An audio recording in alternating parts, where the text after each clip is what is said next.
What's up, and welcome to the Indie Credible Podcast, episode 45. I always forget to check. Episode 45, a weekly podcast where we get together and chat about the world of indie gaming. Woohoo! We go through all the indie games we've been playing, we go through the latest news, we go through kind of previews, we go through a main topic, which this week's going to be a kind of good old higher or lower. It's a little bit late as a memorial to Bruce Forsyth, but you know, why not? Let's just do it anyway.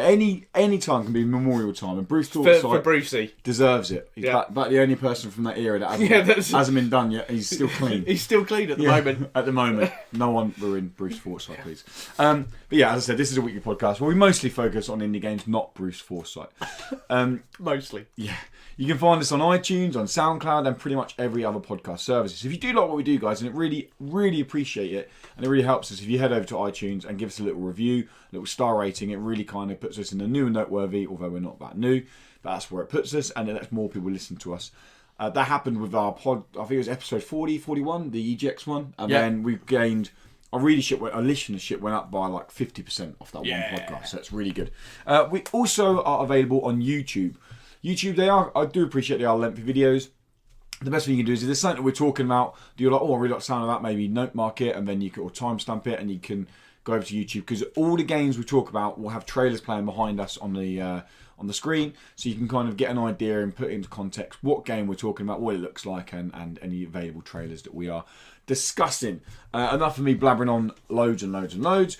I am Lewis, the kind of host. I do a pretty bad job at hosting. But anyway, my name's Lewis. You can find me at What's Up Woody, and with me as always is Dan. Hey! Where can we find you, Dan?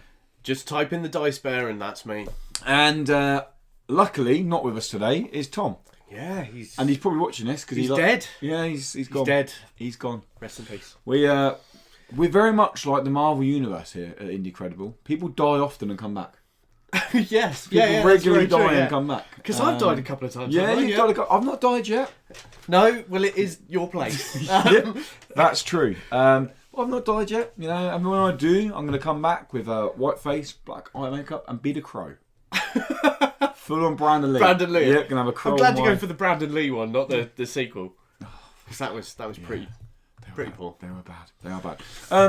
How's the week been, mate? Let's pretend it's been great. And then jog on. Jog on. Well, have you played much? I'm trying to test the waters. Who wants to go first? I'll go first because I played stuff that we've talked about before, and then we can jump onto yours and you can tell us. One game I know you played as well, so I'm not going to speak about loads about. But crack on. Okay, I have played this week. I played Conan Exiles, which I've actually been going into quite a lot because I'm really desperate to get out of the starter area. Because some of the enemies I've seen from the trailers and videos look insane. Amazing, like, and there are gods that come over and things that come an out. Octopus thing that I saw come over. Yeah, I haven't seen those. I'm in the beginner area. How many hours in are you? 7. Jeez. Yeah, but I'm shit. You saw the video. So I rolled off the top of a cliff doing a roll. I couldn't work out from. Dan's got a Let's Play up, like first impression video. First 30 minutes on YouTube / Dice Bear, and I couldn't work out if you liked the game or not. I still haven't decided because I'm hours into it. Okay. The menus are really fucking frustrating. It is really hard to find awful. Anything that you need to build. Even now, I'm supposed to have a skinning knife, so I can make a bed and I can sleep through the night and I can do bits like that. It's very much that whole Minecraft. You've got to build, collect. Is it very much PC menus on console? Is that what it is? No, PC menus are so much easier. I'm not sure who designed the menu system on this, but they don't want you to find anything. I have no idea how to get my skills up. It's a survival game. Yeah. So... Oh yeah, I'm fucking surviving. There are I've only just learned how to cook. Wow. I'm millions of hours in. I've only just learned. I've been killing myself to get half health back because I don't know how to get my health back. And I made a cooking fire. You ate some raw meat. I ate raw meat. Food poisoning. Yeah, and I died from that one. I've been doing that for days now. I found there's a fucking huge crocodile in the water. I was like, I'll go for a swim. Kill that. This will be hilarious. I can't. It's fucking huge. It rapes me. It's just, and it won't fuck off either. You run away and this thing just chases you. It was. I am going to stream it. I've decided I'm going to stream it, but I'm going to have to do it on Mixer. Okay. Because have you got it on Xbox? I've got it on Xbox, so I'm going to have to do it on Mixer, which is just the Dice Bear on Mixer. I'm probably going to do it Thursdays, Yeah. Because I am shit. And I find it hilarious. So I'm hoping other people will join in watching me be shit. Yeah. And it's really good for that side of it. But what I found is if you try and stream from Xbox onto Twitch, it's hideous. Yeah. I swear they've done something to it to make sure Mixer is better. The quality of video you get up on Mixer looks far better than the quality you get up on Twitch. Probably. Yeah. I reckon they put something in there. Probably. But yes, so I've been playing Conan. I've been playing Omen Sight, which is the one you played as well, which should have had a review up this week, but my computer's being a douche. I have actually done the review. I just had... So... Shit ton of reviews. Well, yeah, Fox and Forests. Yep, that one just came up. So I agreed to do their review ages ago. Omen Sight, I'd already said no to, and then they were like, please, and then I was like... But I felt more obliged to put all my time into Fox and Forest because I'd agreed to them ages ago. So Omen Sight's done, and it'll probably be up Saturday or Sunday. But it'll go up this weekend. But yeah, I'll let you talk about it first before It's a really nice murder mystery. It's a great kids game. It's a nice introduction, nice and easy, nice, lovely combat. Really enjoyed the combat because of how simple it is and how easy it flows together. Arkham inspired. Where you get a little kind of signal above the head when they're going to attack. You dodge, it kind of slows down, and you can dodge literally from one enemy to another. Yeah. So you can link up lovely combos, and you knock them in the air. 30 hit combos at the end and things like that. So when you get really good, and you can use the surroundings, and it repeats the same day, and you get to play through that day with different characters, learning new things and changing bits. A couple of issues I had with that, in the fact that you can't choose previous sites you've had. So once you've got to a certain point in the game, you can't go back and give the person you've seen a different sight that you previously had to see what would happen. You're kind of stuck with the visions you've had. And I'm busy playing it again at the moment to find out if there's a different ending. Because the ending you get, like the post, I won't ruin anything, but the ending you get post-credit is feckin' depressing. You get this lovely moment of, yay, I've won, and then there's just this depressing ending. Pretty, I wasn't blown away by the ending at all. I was like, yeah.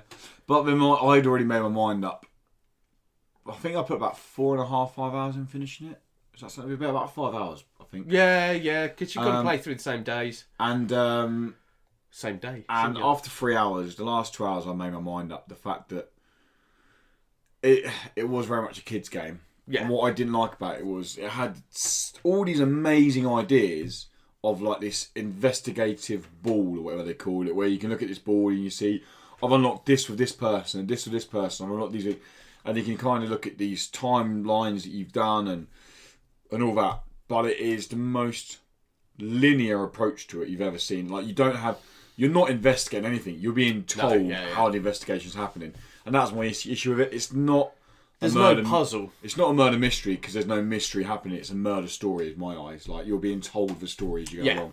You're not solving any kind of mystery. But that's why it has the action platform bits in there, isn't it? Because you're not really... It's not a mystery game. It's not... The smallest gripe ever, and I mentioned it in a review.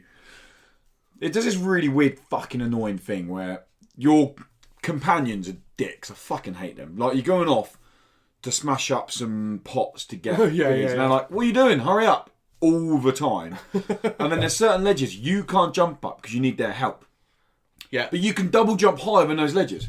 But they won't let you jump up then because you need a boost. And I'm like, don't shoehorn in co-op or AI co-op just for the sake of having AI co-op. It just annoys me. But anyway, that's a very small gripe. That is a tiny gripe as well to the game. It's like, a really minimal thing. Yeah, it is. But I was, when you're already like, just... let me actually investigate something, please. Like, I think the only problem with doing that, though, I would have liked that, but I think you would have lost a younger audience. And this game is definitely for a younger audience. No, definitely. Yeah. And although I think the ending is a bit dark. The ending, yeah. And kids would probably live on the East Coast. We'll go find Beachy Head after playing it.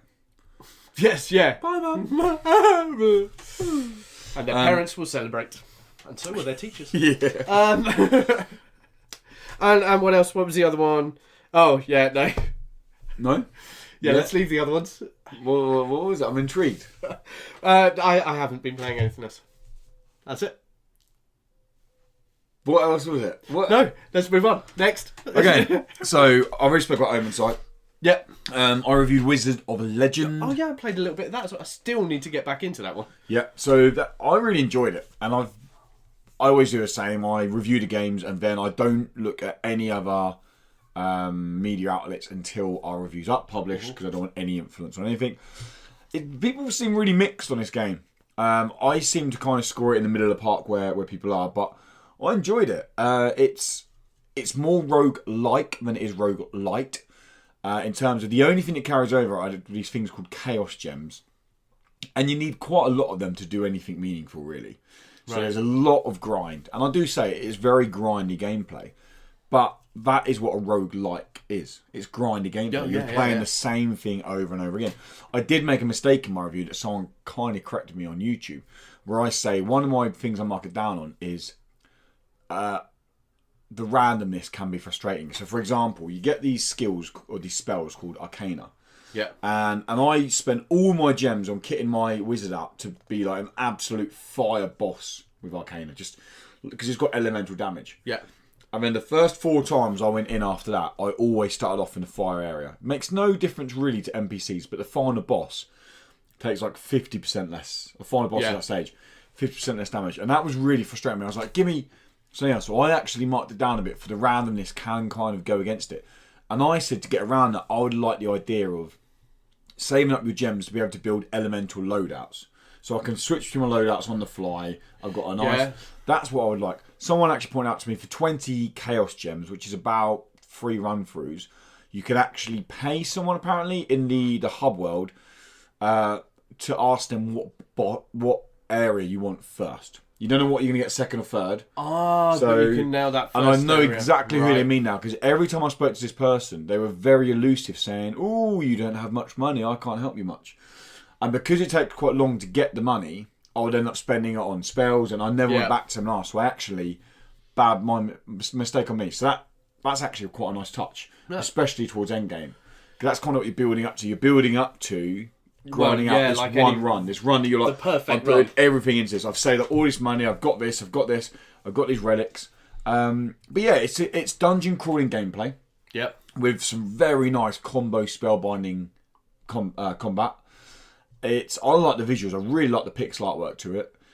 And yeah, I like the repetitive gameplay. 49 playthroughs in the end I done to finish the game, which was 7.5 hours on my Steam account. It said 7.5 hours gameplay. I wish Steam wouldn't do that. Oh, I like it. I hate it.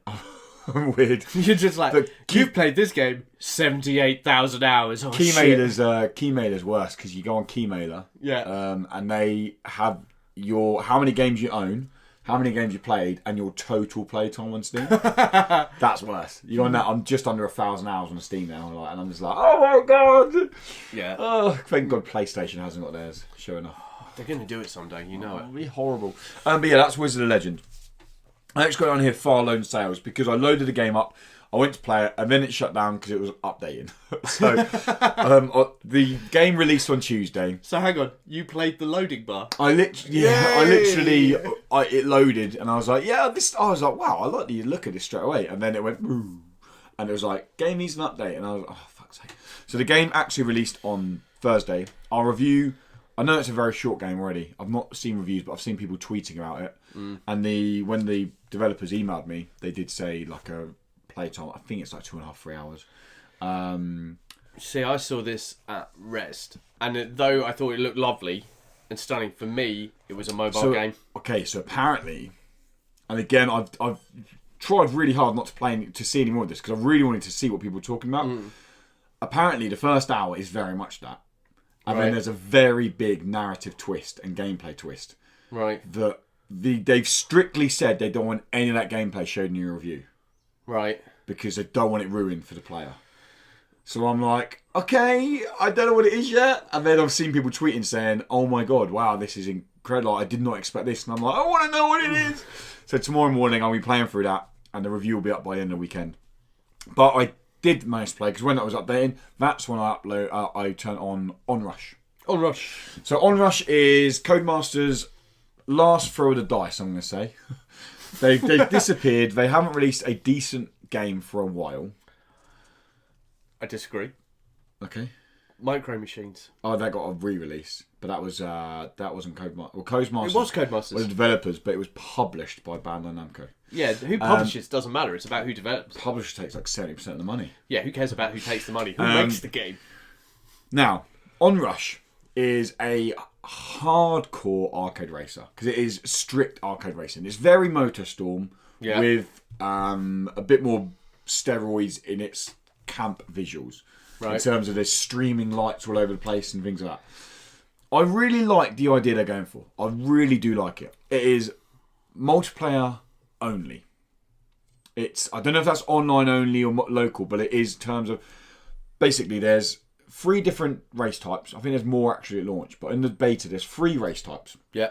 You've got countdown, which basically means you have to go through checkpoints.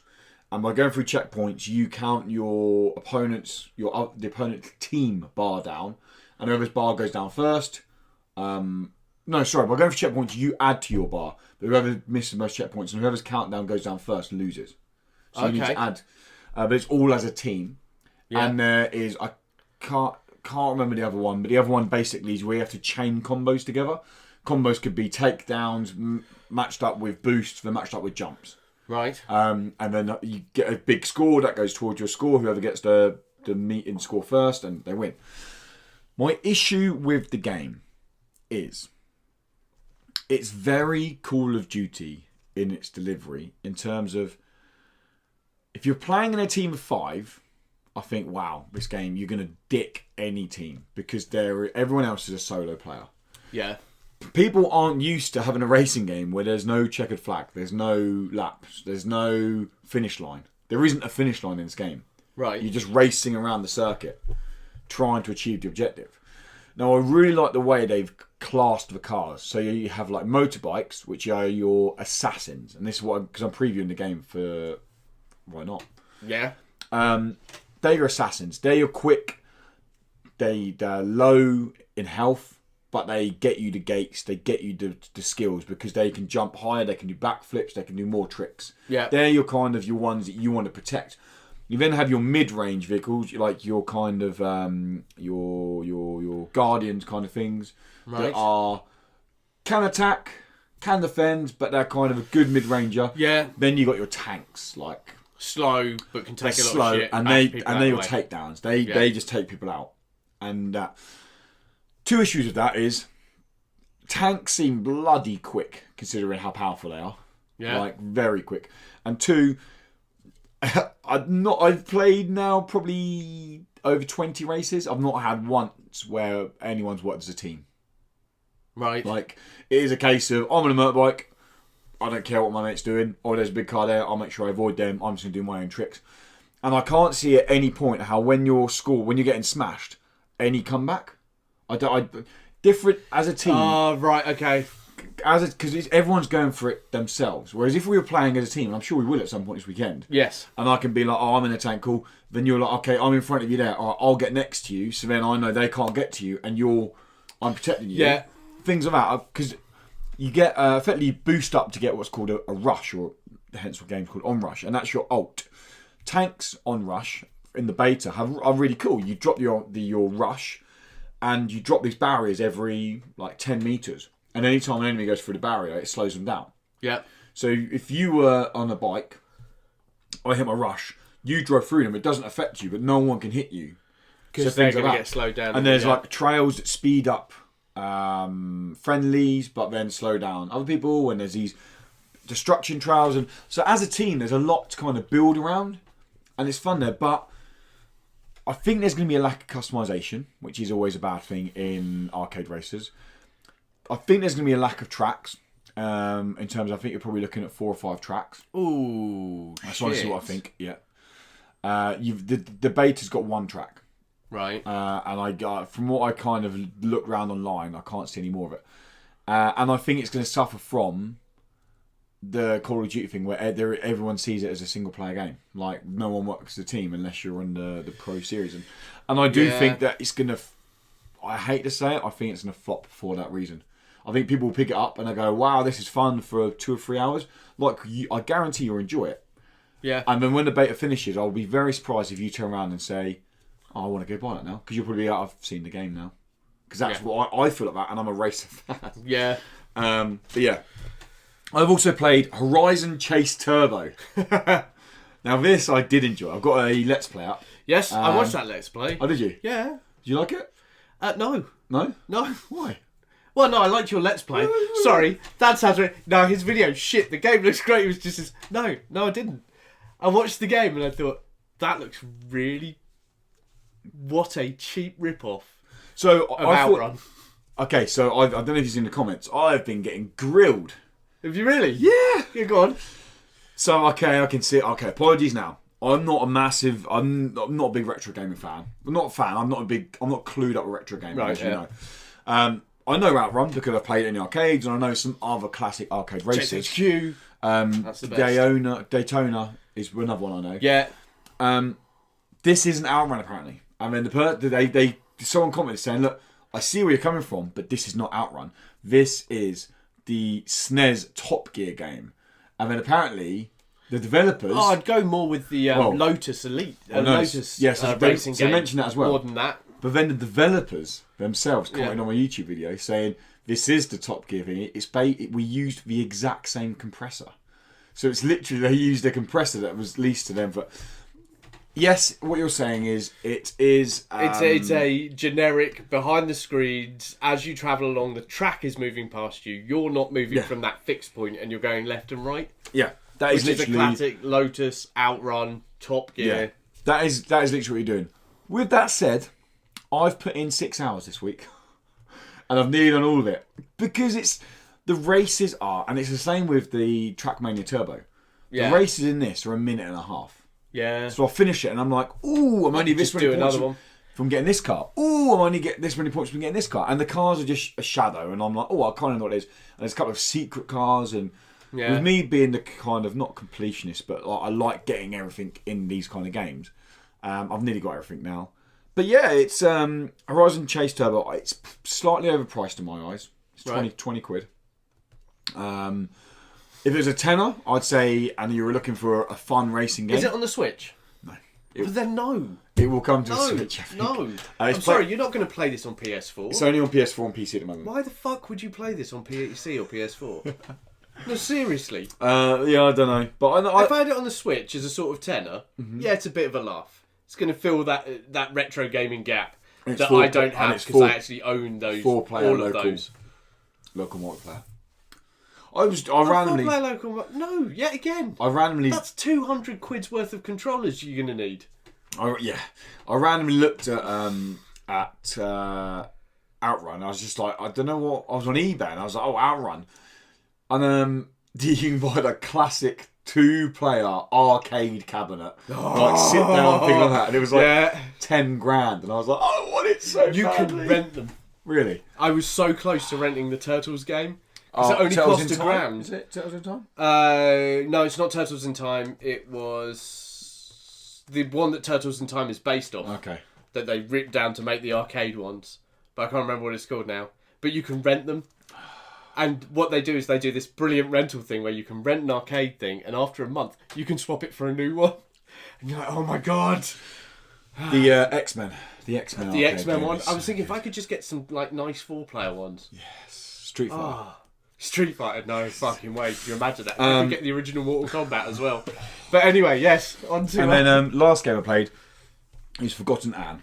That released this week, and I've not played as much as I wanted to because I've had a busy week reviewing, and it is a game that I'm deliberately not playing when I'm stressed or busy. I kind of like, I'm sit down, I'm like, okay, I've got 2 hours to myself now, got a nice cup of coffee, I'm going to just gonna play some Forgotten Anne. Enjoy it. Man, that game is stunning. It is genuinely stunning. It's adorable. The animation is just so high quality. Yeah. The artwork is glorious in it. There's this real cool thing that reminds me of probably SNES probably SNES actually. I think SNES. I haven't got the knowledge to identify it. Where 2D, so it's 2D platforming. Yeah. But you kind of walk backwards on the screen, and the screen goes with you. So you kind of got 3D depth perspective of the environment, and so it makes the environment feel huge when it's not. It's just really weird to explain, but it's something that I've not seen done for a very long time. Correct me if I'm wrong. Did Heart of Darkness do that? I kept thinking of Heart of Darkness, where I would kind of have the depth. I don't think it did. I don't remember. I think the game I do know had done it was Abe's Odyssey. Yes. That was moving through the doors and back. That was PlayStation, wasn't it? That was PlayStation. So that's probably the era I'm thinking of, PlayStation. Yeah, no, SNES would be too early for that. But you would definitely. It just feels. It just feels glorious. There's I've seen a couple of people tweeting out, because I have seen reviews for this because I'm not reviewing it. I've seen some people. Are you just getting to play it? I'm just playing it. Yeah, I brought it and played it. I didn't get. You just bought it. Okay. Brought my money. I thought they just sent you a code to play. You bastard. No. And I've seen people. I can see why people have marked it down, and this is my issue. And I'm not going to bitch about us not getting a key, because it's fine. I appreciate it. Square Enix, they're massive. Well, yeah. But sending a game like this, key like this, to some big people, I think, and I'm not going to say names, but there's a publication online. I'm not seeing a review from them. Oh, of course not. It's an indie game. IGN don't play computer games. But this one publication marked it down because there was there's parts where it'll go to cutscene, but it'll be maybe a 5-second wait for it to go from thingy to cutscene. And I'm like, this is made by a team of 6 people. This is an indie game, and that's what you get in indie games. You kind of take that with a pinch of salt, because the sheer love that's gone into this game is insane. Yeah. Yeah, but you've got to judge it on different criteria, don't you? I don't know. I think that if it would have been God of War with a 10-second load screen between it, that no one would have moaned. No. People didn't mark Bloodborne down for having a 1.5-minute load screen. I think my problem is I come from the days of the BBC Micro, where I used to wait 15 to 20 minutes just to play Barbarian. So which was load just game. Load game. Play Royale. I've got plenty of time. That's when I used to do my homework. It was like, Dan, have you done your homework? Not yet. You're not allowed to play your games until you've done your homework. Okay. Cassette in. Right, do my homework now. Quick, get it done. Yeah, go play it. Just as it's finished. Barbarian. I'm dead. I've got to load the game again. But Forgotten Anne is, like I said, PC, PS4 and Xbox One now. I think it'll come to the Switch eventually. It's $15.99. I've only played 2 hours of it so far, but I gets my complete thumbs up at the moment. It's very anime with its art I think style. It's the only game that all 3 of us have played, and we've gone, yeah. I definitely recommend it. Even though I've only played 2 hours, I definitely recommend it, especially if you're looking for a narrative kind of adventure. It's mild point and click in terms of the puzzles are quite easy compared to Unforeseen Incidents, which I've dabbled my toes in recently. But the Forgotten Anne, you can see a trailer now. Absolutely stunning game. Should we go on to some news? Let's do some news.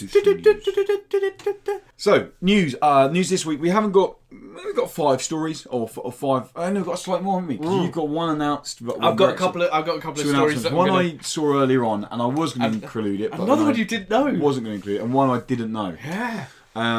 But it did come out an hour or so ago. You say? Yeah, a couple of hours ago. So first up, we got Speed Brawl. Speed Brawl is, I don't really know how to explain this. Speed Brawl is a combat racer, a cooperative combat racer. Now, I've looked at a lot of screenshots. I've looked at the teaser trailer, the only trailer available. I've read the press release. I've not seen a vehicle yet. Yeah. What do they have in the trailer? Fighting, a lot of platform fighting. So the only thing I can imagine is you've got a kind of speed racer, as in you maybe brawl your way through the levels as quick as you can. I don't know. Oh, okay. But it's got a very... So, when I first saw the screenshots, I was like, oh, this looks like Wacky Racers. This is like a but kind without of... cars? Yeah, but as in the characters. The bonkers that old characters. Hanna-Barbera stuff. Yeah. And then I watched the teaser, and the teaser trailer has this pumping anime soundtrack that just comes blooming out, and I was like, this is fucking amazing. Oh my god, give me this game now. And then I read the PR, and it's it's a combat racer with a big emphasis on co-op, and you can do all this stuff. I mean, you can see the trailer stuff. The trailer's very short, and this is my concern with it. So it's been announced for a summer release: Nintendo Switch, PS4, Xbox One, PC. Yeah. We've only seen not even 30 seconds gameplay. We've got a 30-second teaser, and it's got about 10-second gameplay in it. That's all we've seen. And we've got no information. There was about no. So the when it rest said coming of it. this summer, that didn't come with a trailer to say coming this summer. It just went, it's coming this summer. Here's a teaser we let out about 6 months ago. And I checked this morning, still nothing. And I'm like, show us more of this game because it looks cool. Like, I like the idea of it. But they don't have anything yet for something that's coming out in a couple of months. Summer is very over soon. We're in summer now. Well, yeah. Like, we're talking 2 months, and they're still not giving us a release date. But we do know indie games go, it's coming next week. Yeah. I've got very used to finding out indie games I've been waiting years for. Just all of a sudden turn around and went, oh yeah, we're releasing tomorrow. And you're like, pardon, what the fuck? Here's a code, can you review it? What? I same with that, like I said, the unforeseen instance. I spoke to them we spoke to them at Rezzed. Any idea on a release date? It's probably going to be towards the end of the year. Oh, we got back and they were releasing that and we week, got back and they were like, yeah, they're still announced a release date. The same with Lake Ridden. Yes. Yeah, probably be summertime and all that. I got back and they're like, we're releasing in 2 weeks. I'm like, you knew that, just fucking tell us. Like, oh my God. I could have left a gap. We would have been all right. Jesus. But yeah, no, Speed Brawl, I'm going to actually play the trailer twice to live it over because it does go by very quickly. But definitely recommend going and check it out and see what you think to it. It looks, we always say we need something unique now. This looks like it actually could be kind of scratching that unique itch. Okay. But we'll see what it comes. Next up, Good Shepherd is a kind of game publisher, or game publishing company, mostly focused around indie games. And we openly said, including Tom, a couple of weeks back, we'd done a list of our shows we wanted to go to, didn't we? Yeah, big events we wanted to go to. We openly said E3 is saying we'd love to go to as a gamer and see all the big announcements and share the Americans' hype when they go lose their shit. Fucking over all of it, yeah. But we said it's not an indie game event. That appears to be slowly changing. And I love the marketing for it. The Indie Free. So it's INDI, then E3. I quite like the idea. I quite like that. It's a little quirky way of doing it. I like it because it does mean that E3 is finally realising that indie games are the shit. That's where it is. That's where it's happening. That's where we're getting the real games. The benefit with this as well is, so Devolver have been going to the parking lot for quite a while and setting up in the parking lot. This Good Shepherd are bringing what they're calling Indie Heaven to, it's above Hooters. So if anyone is going, it's above Hooters, which is adjacent to the Devolver parking lot. And at the moment, they've got just over 20 games announced. They're hoping to have more as we get closer to the time. What I love about the idea of this is, they're also only there from the 12th to the 14th of June. They're not there the whole week of E3. Yeah. What I like about this is, with E3 now being open to the public, like I was reading stories, people were queuing 6 hours to play some of the games last time. Hopefully, a lot of the public that get these long passes will actually go, do you know what? I've played all I want to play. Let's go into the indie games. And they bring more publicity and more not press, but more footfall to the indies. And that's what we want at the end, isn't it? I really don't get why you would queue for 6 hours to play a game. Well, so I don't get it. When we were at EGX last year, there wasn't many AAA games we were fussed about. Like you picked up Ni no Kuni 2 quickly, and you were like, "This is what I wanted, brilliant." I played a bit Monster Hunter, and was like, "This seems cool. I'm probably going to buy it." Ended up buying it. Assassin's Creed, I knew I was going to buy that before I even. Yeah. I didn't even buy it in because of the code. Yes, you did. But I was thinking about buying it anyway. And the only game we all said about was Sea of Thieves. Yes. And we got in the queue early to get into the event. Yeah. And doors opened. And went we were straight there. An hour behind because we didn't have press passes for the EGX last year, so we went there. So only press could go in an hour earlier. We got in there, we went straight there, and we went. It's got to be no longer than 45-minute queue. We're queued for 45 minutes for Sea of Thieves. Got there, and then went. It's a 3-hour queue. Yeah. And people were then joining the back of that queue, and I was like, "What are you do?" We went straight away. No, we're not doing that. We're sorry. done, thank you. And the longest I queued for an indie game was Strange Brigade, which I think was 15 minutes. Yeah. That's probably the longest I've queued. Yeah, I was about to say, you queued for indie games. Yeah. I mostly walked around, just sat down on them, went, all right, and got to chat with the dev. Yeah. Wasn't just some PR guy. No, but no, it's good. So maybe, who knows, actually, E3 could be on the cards for Indie Credible in the future if they keep building up Indie Free. Indie Credible at Indie Free. Oh, it just rolls off the tongue. Yeah. Another bit of news. Hellbound. This game, literally, I saw this game. I've downloaded the survival mode that I'm going to talk about in a second. Yeah. But then I was like, what's this game? Because it was like the press release come through. You know, you get the press release as the title, then it has like a bold, short paragraph underneath, like a selling point, and it was like ultraviolet 90 FPS that's 20 years too late. Yeah, And I was like, done. Okay, that sounds quite cool. Watched the trailer and I was like, did Dan make this game? I was like, is it this his wet dream? Yeah, did Dan make it? It's literally Doom meets Quake. Yeah, literally. id Software, make a new game. The old school id Software. Basically, I'm gonna suck. We know that, it's on PC. It's on PC. But yeah, so Hellbound, it's got a completely free, anyone can play survival mode. It's on the website, but I'm actually, if you're watching this on YouTube, there'll be a link in the description that can take you straight there. If you went through the website to find this video, then on the website page there'll be a link as well to the Hellbound website. Literally click that link, you'll go straight to the demo, you can download it. It is only available on PC at the moment, not that you'll be watching this. You could be watching this on your PlayStation. I know Brian does sometimes. Yeah. I know it's on his TV with Google. Oh yeah, that's just creepy. Yeah, Google playing Incredible. I'm like, no, I don't want to see myself on TV. Don't do it. Well, I did screenshot and sent it to my mum, saying, Mum, I'm on TV. I don't tell my mum anything about what I'm doing. Now, the game has been announced. So it's been said about thought it's going to release for ages. They're going to release a game, but they have got a Kickstarter campaign coming up. Now, they've been very explicit about what the Kickstarter campaign is about, and it is purely for a campaign. They want to put in an 8 to 10 hour, meaty, Doom-inspired campaign that takes you through hell. They want to make sure there's a narrative there, there's a reason to do it. They've said, we've basically got the assets to do this. We just need a year and our wages paying for a year to do this. To get this out, yeah. They have said as well, and what I do like about it is they've been very open with their thing is that if a Kickstarter campaign isn't funded, we might still be able to do this if it does well in early access. If people pick the game up in early access, we could still do this. So the Kickstarter campaign is releasing end of this month. I think they're looking for £75,000, which is quite a lot of money. But it's not really, not for a whole no. But I mean, compared to some Kickstarter games, look for £5,000. Yeah, those ones I worry about. Yeah, I don't think they've looked at their plan properly. I've already decided I'm going to back it because I'm instantly, without even seeing the campaign, I'm just looking forward to it. This is a 90s inspired FPS. There is only one thing I would want. The rewards are going to be amazing. Oh yeah, but there's only one thing I want. Only one thing I want from this game, and it goes back to being a classic Doom and a classic Quake fan, is I want a map editor. Oh, that'll be a map editor. If I can have a map, the maps you used to be able to get from Doom. Just going online. Your brother was saying it was the Quake map editor that got him into development. Yeah. Tom really got into his Quake map editing, which is why if you ever get to watch Tom play Quake, it's ridiculous. Yeah. He speedruns Nightmare mode.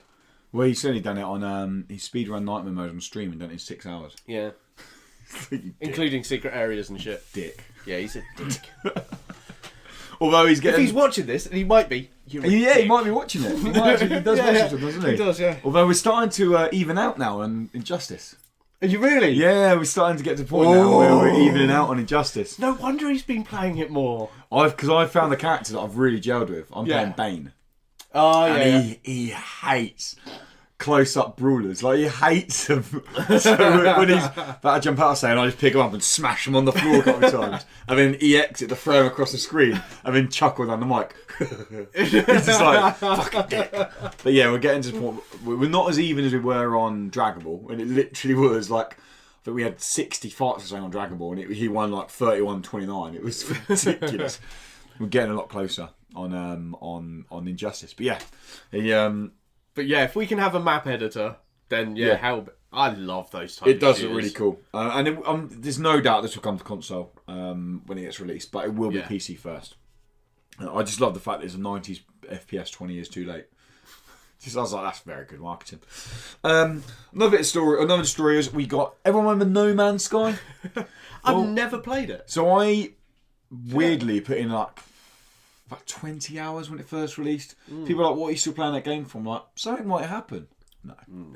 But yeah, with that said, it's apparently the game now is it's based the game now is what they wanted to release. Right. You got like a base building in there, you got a whole kind of new currency system in there. There's a lot more to actually do. And they're bringing on online multiplayer. We've actually see people now. You play with people.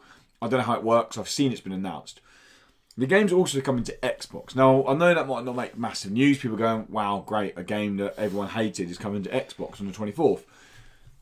I've put this in here because this was even featured on PlayStation's E3 stage as only on PlayStation. It wasn't a timed exclusive. It wasn't played as first on Xbox like it was with Tomb Raider, the second one. Shadow of the Tomb Raider, that's the new one, or whatever it's called. Rise of Tomb Raider.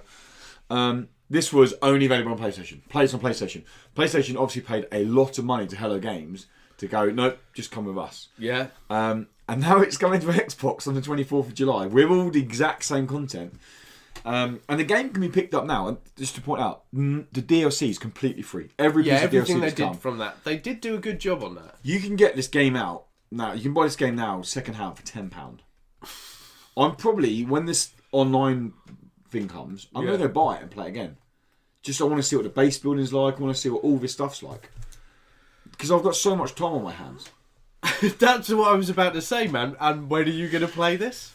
I don't know. I just like... Thing is, so my nephew Ethan, he loves these kind of games, sandbox games where you just go do what you want. Yeah. So I know I can buy it, I can play for a little bit, give it to him, and he will go crazy with it. Like Trove is his favourite game ever. Like he just gets lost in Trove. He just plays Trove for hours. But yeah, I just want to... Because I felt bad for Hello Games when they got so much shit. Like they did market it wrong, and I get that. But I just think like part of me still believes that press and some big companies were pushing a company that didn't know what they were doing. I think they had big dreams, and I think they weren't ready to release at that point. But I think they know that. But I think it was a case of PlayStation like, this is coming out. This has to come out to sell this. And we need to be this is coming out, and this is coming out, and this. And then people like IGN jumped on it, and they were doing these exclusive first gameplays, and they were doing these interviews with them. And you could always see that Sean Murray was always a little bit tentative in terms of the information he was given, and they were like, "Oh, what about this?" And he's like, "Well, it's," and you could see he was genuinely in love with this game. Like he had created this game, and I just want to see now if it is a game that deserves people's attention. Like that's what I want to do. So for £10, I'm going to do that. Well, Xbox needs a game because it's got fuck all going. For although I just this morning downloaded State of Decay, and I'm looking forward to on that. Yeah. Apparently it's very buggy in multiplayer, but I don't care because I'm not playing multiplayer. So fuck you. And last bit of news I've got before you throw some else away. Green Hell. This is one you were telling me about. Green Hell is... We've heard of survival games. We've heard of survival horror games. Yeah. I've never heard of a survival simulator. Green Hell is a fully fledged survival simulator. And just watch the trailer there. Yeah, you'll see that it's a fucking survival simulator. You play as this guy who's been... I don't know how you get there. I don't know if you crash there or something. But you're in the Amazon rainforest. Your basic stuff's there. You got to check your food, your hunger. You got to make sure you're drinking water. You got to make sure you're not ill. You got to make sure you don't die from certain things. I don't know how deep the roguelike stuff goes. I don't know if you die, that's it. You're done. I don't know if you got... The idea of the game is to get out the Amazon rainforest, like escape it. I'd like to think it's a roguelike in terms of you really got to survive and make your way through. You just crafting in there. It literally looks like Bear Grylls. But I hate Bear Grylls, and it actually looks like a fun adaptation of a Bear Grylls TV show, and I can't stand Bear Grylls TV shows. Yeah, I've never watched them. I've never really been into that whole look at me, I can survive in the jungle, because I live in the city. Look at me, I can survive with Amazon Prime and takeaway catalogue. So I was into that because I used to work in the Alps as that kind of... Well, yeah, I mean, yeah. But this Bear Grylls is a dick. It's such a dick. Like he's walking across the marsh. Oh, there's a dead sheep here. Mate, that's the first sheep you've seen in 20 minutes that's been placed there. Sheep don't go in fields on their own. Like, so he just cuts it open and then like, oh, I'm going to use the fur as warmth and all that. And you're like, well, it's actually got blood still on it, so that's going to freeze because it's liquid. So you probably want to dry it out first, you dickhead. Like, get it over the fire. Oh, it's just like everything he does is so dramatic. And I just says, but I get it makes TV and it clearly sells because yeah, he's done very well for himself. Fat kids who wear camouflage trousers probably love him. Come on, that is his market, isn't it? It is. That is his market. I'm sorry. Yeah. But it's true. We used to have a joke about. I used to work in this. It was literally called the Outdoor Shop, and it was like a hardcore climber shop. And the guys who worked there were. Fuck knows how I got the job there, because these guys were highly qualified. They could lead people up. One guy used to lead people up Everest. Oh right, okay. So he was like very well qualified, and then when he'd come back, he'd work in the shop. And I got a job there as the climbing, like selling climbing stuff, because that's what I'd done in France. And they fucking hated him. Like they were like, he teaches everything wrong. Right, okay. He literally said he couldn't survive in fucking rainy day, let alone in the fucking Amazon rainforest. I don't care if he's a marine, like. Yeah. I've never seen people hate someone so much. But no, I've gone off on a tangent there. Green Hell. It's been it's by Creepy Jaw, the developers, and it's coming to early access this summer. So it'll be very much a case of this is very early access. This is what we want to do. Hopefully, then next year we should see it come to consoles. But what I like about it is I've never heard of a survival simulator. It genuinely looks to be doing something new. So. Hats off to any developer who has. I might have to take a look at it. Yeah, I'm going to get a code for it in early access, and we'll have some. I might stream it. Yeah, that might be a game in the dark, because you know there's going to be stuff jumping out at you. It's fucking Amazon rainforest. Yeah, but if it's a simulator, spiders. No, no, it's not the spiders you got to worry about. It's the fucking anacondas. Have you not watched that movie? They're huge. They can take down boats. And Sharknadoes. And They're the two things you've got to watch out for. They can take down boats and J-Lo. J-Lo, yeah. She's in that film, isn't she? I don't know. I'm sure Jennifer Lopez. I haven't seen that movie in ages. I just remember going, oh, it's on Sci-Fi. I watched it not recently, probably about a year ago, and the special effects were so bad. So bad. You say Sharknado, mate. That is not the best B-movie shark film. Go on. Shark Octopus.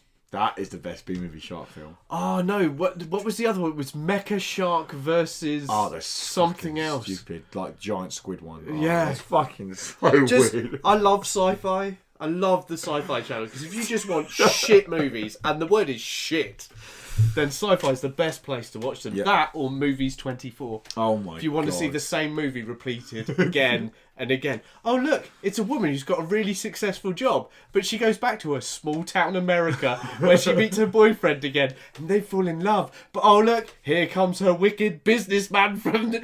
Oh, you can tell I've seen a shitload of this. Don't get married. It's not worth it. It sounds like a Danielle Steele book. Yeah, it is. It is. Danielle Steele. What's even worse is on repeat. Christmas time comes around, it becomes Christmas 24. It's the same fucking movies, but with snow in. That's it. Why do you watch movies? I didn't even know that was a channel. My wife is like seriously addicted to this 3 o'clock in the morning, you can still watch Movies 24. Oh yeah. Otherwise, it would be a shit name. It'd be a really crap name for a channel, wouldn't it? Okay. Cool. Your news. I got some news. I'm gonna start with the one I know about. Is that Boss Key is no more. Cliff Bleszinski's company, developers who made Lawbreakers, is no more. They're gone, which is actually quite big because of Radical Heights. Yeah. So a game I think I got about 16 hours on it. I enjoy it. I really liked it. It seemed to be the only one that was going to be any form of contender against Fortnite. Yeah, the issue with it is, and I completely agree with people saying, is they clearly needed money. Oh yeah. And they put it out probably even 4 weeks too early. And I'm like, to the point where it didn't have any textures on the buildings. It didn't have like any. It then had just added a lot more things on it, because they had Ninja, they had Doc. All those jump on it straight away to play it. Yeah. But they all went after about 2 streams. Were like, I'm going back to Fortnite. And if it had something to keep them there, I think the problem is that they were too late getting to do this process, and I think that is a big thing that Boss Key have had, is that they've been too late to the party on too many times. Yeah, is that I so think. Did you play Lawbreakers? Yes. So I've played Lawbreakers as well, and so I said to you earlier the issue with it was, and I agree with what you said, because I said the issue it was is that was their first game, and they were taking on a character-based, online-only multiplayer game, which, as soon as you mention that sentence to anyone, they're going to compare it to Overwatch and Blizzard. Well, I think the big problem was they advertised it And they got involved. They didn't advertise it. That's wrong. They got involved with the Overwatch hype, and it's not an Overwatch game. Lawbreaker is nothing like Overwatch. It's not like playing Paladins, which is Overwatch. Yeah. This Lawbreakers was completely different. It used the jumping bits from Bulletstorm. Yeah. It used completely anti-gravity.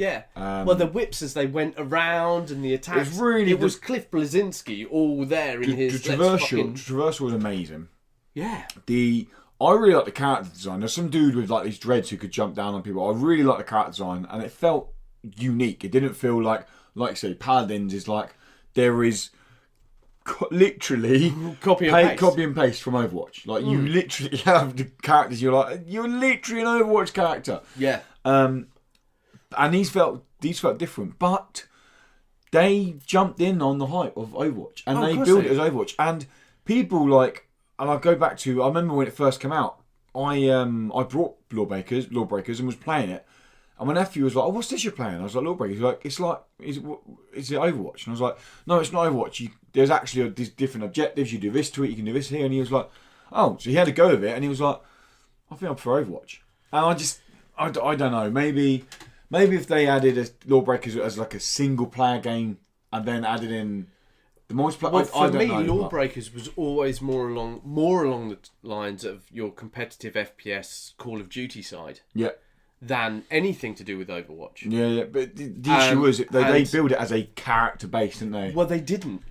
They didn't. Not? Oh, okay. No, the media did. The media did, yeah. Because everything that came out at that point, I mean, literally every game that came out which had a gun in it was related to Overwatch. Character based. Because you can't go against Blizzard. You just can't. No. If you're going to put out a gun game at the same time that Blizzard does something, everyone's going to relate it to Blizzard. They still have one of the most played MOBAs. Not MOBAs, MMOs.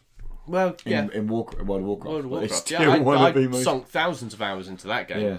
But it wasn't a class-based character. It's not that game. It's an FPS game. It's closer to Call of Duty than it is to Overwatch. But it got marketed as Broverwatch. It was bro sort of Bulletstorm. Yeah, dude, which is fucking amazing. I love Bulletstorm. Yep. It's a brilliant game. And it came out at the wrong time. They sunk a lot of money into it. And they didn't get quick enough to the Battle Royale of Radical Heights. If they'd got there quicker and gone, right, we need to do something. This is going well. We'll make our own version. We'll do Radical Heights, which has so much going for it. Yeah. It would have worked. Yeah. But they were too late to the party, which means they didn't develop it and push it in time. The idea was there to work. The 80s aesthetic with the game show contestant thing, it was there to work, and it had some nice mechanics.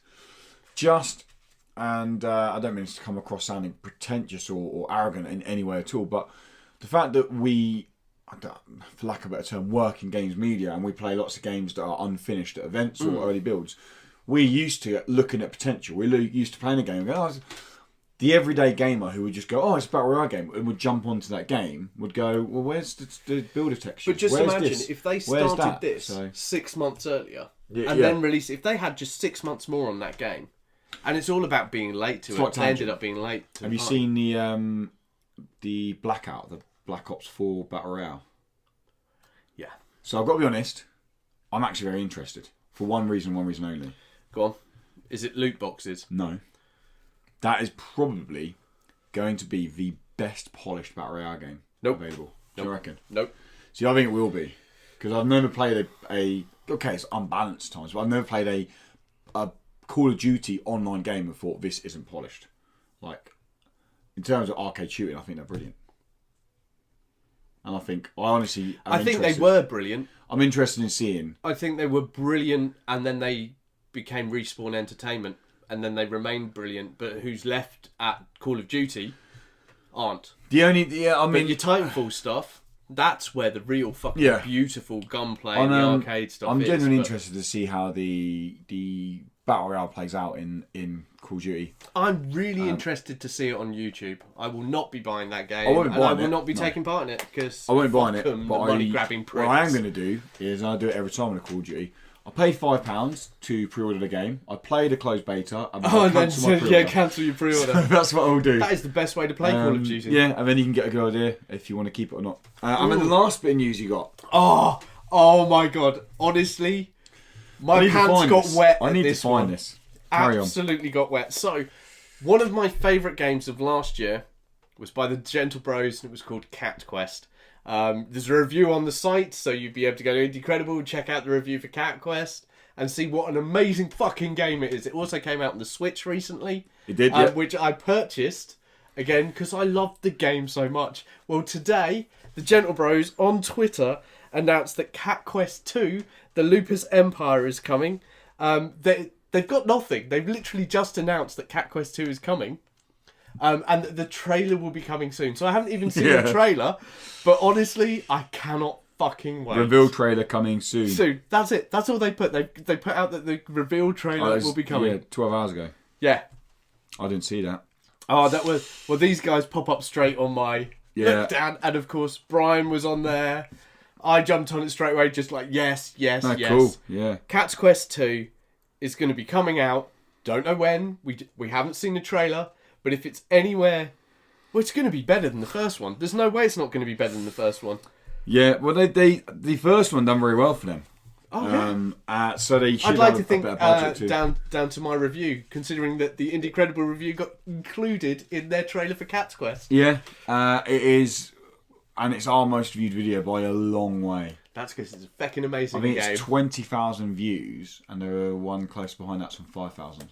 Yeah. So we're a long way off. Well, hopefully this time they can send us a PS4 code so I can video footage instead of looping the trailer. Which is what I had to do for our review. Yeah, well, considering how, because we were the first review out there, and we gave it lots of attention, they should send us all codes. That would be nice. That'd be great. Merch. All codes. Cat on a cat. Oh my god. I'm not a cat, my dog will eat it. I just send me everything. Everything. She was like, what's that? Got to send some merch. It's a cat. It's a Dragon Ball. Yeah, that's news. News done. And the final section. Should we go to the final section? Let's go to the final section. Okay, so the final section, guys. We are going to do something a bit different. Normally we have a topic and we talk about something and all things like that. I will say I have actually just organised the next interview. Ooh. And it's going to be at the end of the month. And I can't say who it is yet. They've literally asked me not to say who it is until next week. It's my mom. Purely because I think they're trying to work out who... Yeah, it's for quite a big game, effectively. So they don't want anything announcing yet. I did say to them, can I mention it tonight? No. So, yeah. So we're mentioning it.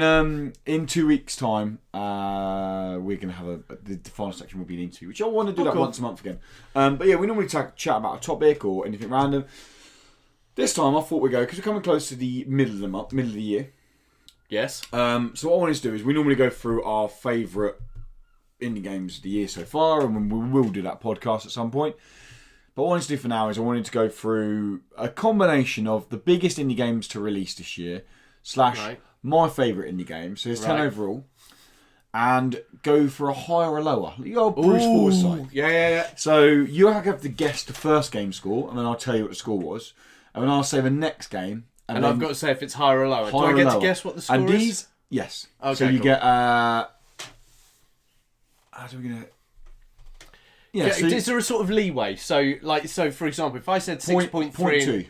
So I can be 0.2 out either way. Okay, excellent.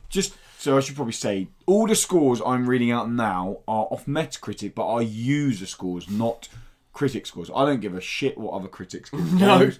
We review these games, and it makes me think, fuck me, people are harsh. Like, user scores are fucking harsh, right? And always lower than the critic score, apart from the odd, always weird cult game that critics like, well, this is shit. And we were like, it's amazing! What are you talking about, dickhead? So, should we jump into it? Let's jump into it. He's got to hide the first game is still my game of the year. Oh, God. Celeste. Oh, okay. Celeste user score on Metacritic. What are you thinking? Can I just ask, what are we taking the ratings from? So is this the console score? So I took this PC from score? the Nintendo Switch. So this is a Switch score? Yes. Okay. Brilliant game. Haven't played it. I've just had Lewis ram on at me about it. So good. So I reckon we're probably looking in the 8s. I reckon an 8.2, 8.3. Did you look at this? No. 8.1. Oh! So you get that. Okay, so higher or lower? Okay. Forgotten Anne. Okay, I reckon this is people's score. Higher or this is user score? Okay, it's going to be lower. Higher or lower? I'm going to go lower. Okay, you gonna have a guess at the score? Yes, yeah. I want to guess all the scores. Go on then. User score on what? Sorry, what is this on? So this was a general, because it's only just released. It's just a general score. So that it's not like a PC or a... It's only from PC, PS4 and Xbox One at the moment, but this is a general score. 6.8. 6.7. Fucking yeah! Come on, Dan. How are you getting this? Is there There's a Wookiee behind you, there a but there's mirror? fuck all else. Okay. Yeah. So 2 for 2. I'm doing pretty well. Yeah, and you're on a roll with the higher. Oh yeah, high lower, yeah. Swords of Ditto. Oh, okay. Higher or lower than a 6.7, and this is taken. This from is from PlayStation users. 4. Is this this is users, so this isn't... This is users, not press. I should have written down press score as well, but I didn't because I didn't. Oh, that's a shame. I'd love to know how the press I went. can kind of tell you, Celeste, they were a lot higher. Press was around 90s. Yeah. Forgotten Anne, press was around 7.5, 75s. Yeah, Square Enix. And then I'll tell you. Yeah, I roughly know where they were. Okay, so Swords of Ditto. So I reviewed it and I gave it a 9. I fucking love this I reckon game. a 4 point... No, I love this I game. reckon it's It's going to have more viewers on it. So I think we're going to go higher than 6.7. Uh-huh. I think we're probably looking around the 7.5. Not bad. Go on. Not bad. 7. Oh. 7 bang on. So you're right with higher. Yeah. Just out with the score. Press gave it 7.8. 78. Ah, okay. 78 So I was to heading more 80s. towards the press side on that one. Well, I really liked it. All the users that spoke about it said how hard it was. That's what they marked it down for. Oh, okay. Okay, this is. I Am found I allowed this. to mark games down because they're hard? Because I find so many games hard. Which users they see what they want, can't they? Oh, that's a good point. This one shocked me. Super Down Deluxe. Oh, this one you loved. I really like this. I reckon this one is lower, Okay. and I reckon So we're lower than a 7. lower than 7. And I reckon we're looking down towards the 5s. I reckon we're looking at a 5.3. Close. Go on. 5.9. Oh! Press were sitting around a 75. I scored it 8.6. You love that game, though. After reading that, I was shocked, genuinely shocked that users were scoring that low. Read their thingies, fucking idiots. They were like, it just looks boring. I'm like, actually look. Hang on. They haven't played it. Well, I don't know. It A lot of just people looks saying boring. looks I'm boring. rating it. Press, I haven't finished that game. They were Yeah. talking about things. I was like, oh god. Okay, The Station, that narrative adventure game that Tom and I played. Fuck it, it's a 1. But Worst game ever made. But Did you just say the word narrative adventure? I don't care what users scored it. So They're remember wrong. that I scored it 8. Oh, hang on. What was the 2. last score that actually got? What did the users give Super So Tower Deluxe? 5.9. So you need to go higher or lower than a 5.9. Okay, it's going to be higher than a 5.9. I gave it an 8.2. I I reckon... won't tell you a press eye until after you've guessed. Yeah. Tom really liked it as well, remember? That means shit. He's got explosive diarrhea. What do you users think to it? It's going to be higher than Super Tower Deluxe. Because it's a narrative adventure. And aren't I so arty and in touch with my... Fuck off! I reckon it's... I reckon it's not that far from yours. 8.2. Yeah. You reckon? Yeah. Oh, no, we're talking users. They're bastards. Users. I reckon a 7.3. Okay. Go on. 5.4. Ooh! Well done. Well done, users. You They, did it right again. They slated it for being too short. All the way down to a 5. 5.4. Critics were sat around about 76. Wow. So Aegis, bravo, guys. Bravo. Aegis Defenders. Do you remember this one? I reviewed it earlier in the year.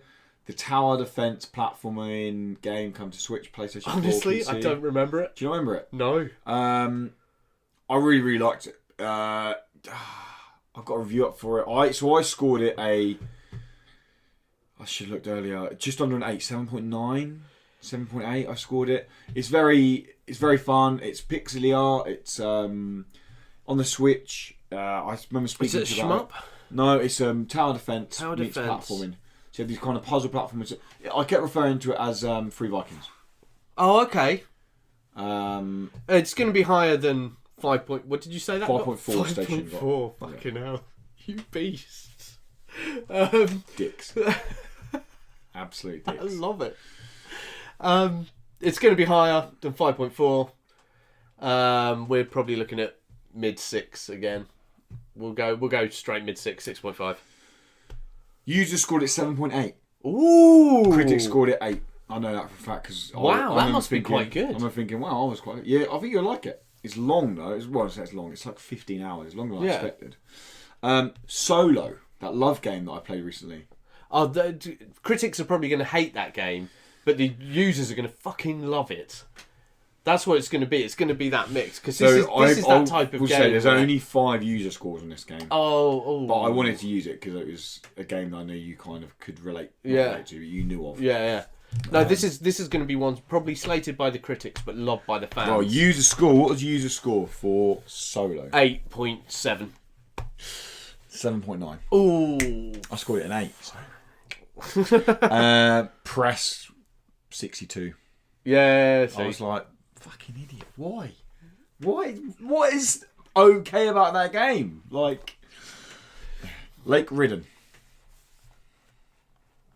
Users aren't going Higher to like it. or lower than Lower. 7.9? Lower. Lower than 7.9? Yeah. Okay, so I think Lake Ridden is going to get slated by the users. Okay. I don't think it's going to be as far low as the station. You're going to have a punt on the score? I don't think it's going to be like that. I think we're probably still looking like, I'm going to say 7. I'm going to go with 7. 7.5. See, But you were right. A lot of them were like, "Oh, this is not the best narrative adventure." It's because it's not a narrative adventure. It's not a narrative puzzle adventure, game. and I think that's why people are going to be like, "Oh, I wanted narrative adventure, so I could walk slowly So, from place to place." Number 9 Number 9 is A Way Out higher or lower than 7.5? The co-op Prison Break. I think lower. Lower than a 7.5 user score. User score, yeah. Mainly because we had this really big build up to it, and then we heard nothing. It had that one day of woohoo when it launched, and then nothing. It literally went dead. Yeah. So I get the feeling that people went, hang on, this is not what we were expecting. So I think it's going to be lower Than 7.5. Yeah. Do you have a punt on the score? Let's go 7.1. 8.3. Really? Yeah, it was high. Fuck. That was well scored. out with that one. That was the only one that was higher with users, and it was a press. Wow. Press gave it like the 75s and 8.3 for. So why haven't we heard more about it? If everyone's like banging on about the game. And you buy the game, you get a fucking free code to give to your mate. Yeah. You haven't got to buy 2 copies. Last one. Yeah. Minute. Do you remember that? Oh, black yes. and white Yeah, events game I played? Yeah. Fucking love that game. I didn't review it. I streamed it. Fucking love that game. What was the Hard as last nails. score? They gave it an 8. 8.3. So higher or lower than an 8.3. Fuck, that's hard. Yeah. Because that's a cult. That you know, Devolver Digital. that hits. Not only is it Devolver Digital, so you've already got that cult thing, but Minute itself is a cult game. That's the type of thing that people are gonna either fucking adore Or fucking hate. or hate. And it was 8.4. I've got it. 8.3. 8.3. I am gonna go with. Oh, it's Devolver Digital. I'm gonna go with lower. Okay. I have no idea on the score. I'd guess. You know what? I'm going to go with that the users really beasted it. Hated it. I reckon we're going to have like a group who loved it and a group who hate it, which means we're going to end up in this nice little middle place. So I reckon 6.8. 7.5. Oh. So you were lower. So you got You got correct that Forgotten Anne was lower than Celeste. You got Sword of It was higher than Forgotten Anne. You got that Super Dial Deluxe was lower than Sword of Ditto. You didn't get the Station was lower than Super Dial Deluxe. You did get that Aegis Defenders was higher than Station. You got that Solo was higher. You got the Lake Ridden was lower. You got that A Way Out. You didn't get A Way Out was higher. No. And then you got the Minute was lower. Can't believe A Way Out. We should really hear more about it then, guys. Yeah, it's really great to go on these sites and give your opinions, but shout it more. Jesus. No, and that's so there's a bit of fun at the end there, but there. I did well on some of the scores. It wasn't too far out. You've done very well.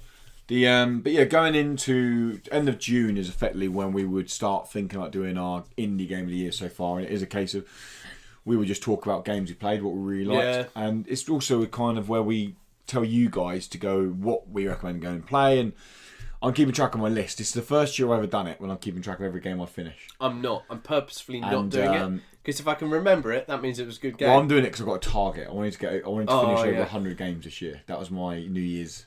If Cat's Quest 2 comes out this year, it's one. And I've, to date, finished 46 games this year. Yeah, and that's why my wife gave me the divorce papers this morning. Do you need time on your gaming? There you go. I'm like, sweet, even more time now. Thanks. Yes, here we go. I will make 100 now. But yeah, no, that was the end of the Indie Credible podcast, guys. Let us know how you got on, and let us know if you played any of those games, and if you agree or disagree with those scores. I'd love to know if you played Super Daryl Deluxe. I really enjoyed the game, and that review's got 6,000 views on it for us now. I scored it an 8.2, I think. And everyone who comments on it has said that they completely agree with it. They really liked it. They're glad someone else found this game. They're glad someone recommended this game. But on fucking Metacritic, 5.9. Yeah, let us know if you played any of these games.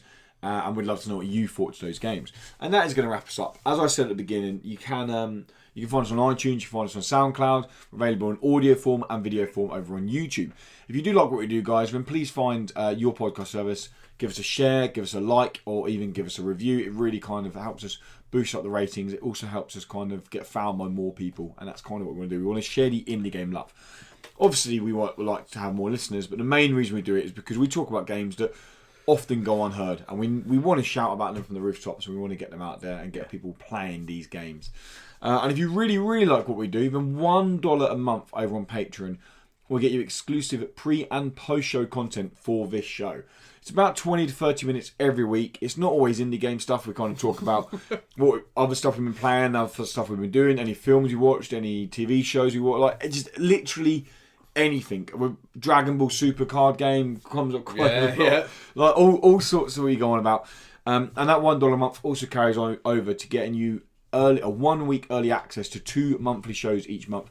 Next week, our patrons will get the next not so indie show. Where we're going to be talking about games that I'm going to be talking about Detroit Become Human, because my copy of that arrives this week. I forgot to pre-order it, and it got too late that I could cancel it. So they were like, "You've been charged for this bit." I was like, "Oh fuck, my wife's going to go mad." So I was like, "I'm really sorry." She was like, "It's fine, it's fine." I was like, "I'm so sorry, I didn't realise." So I'm going to be talking about that. Tom probably would want to hear about that as well. And at least it's a physical copy, so you guys can borrow it as well. Yeah, I'm not too fast by that one. You know, we found a quadmatic dream. No? Quadmatic, no. What are you talking about? What's the company called? The guys who made Heavy Rain and... Oh, no, Heavy Rain's brilliant. And Beyond. Yeah. The same guy. Beyond Two Souls. Yeah, brilliant. The same dev's done... thingy. Yeah, absolutely tired and boring subject matter. Okay. Dan he's looking forward to it, really. He likes putting on the grizzly bear face. He loves it, really. I'm a softie, really. He's really. I'll fucking kill you all. God. And the name you saw go across at the beginning, we forgot to mention it, and they're going Big Boys Club now. Big Boys Club. That is a gender neutral reference to Big Boys Club. And we just say it at the moment because there's just 2 boys in there. But if females would join it, then Big It's Club. No, I think it stays Big Boys Club. Why can't they enjoy the masculine role in that? There's no problem with that. If we're going for gender equality, fuck it. I don't care. No, just give us your money. What the fuck? And $5 a month gets you into that exclusive club. Tom always says elusive, and he's an idiot, but it's exclusive club.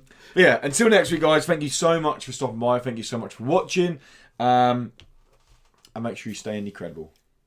No, I prefer We've Been Indecredible. Isn't that good? You like that one? Yeah.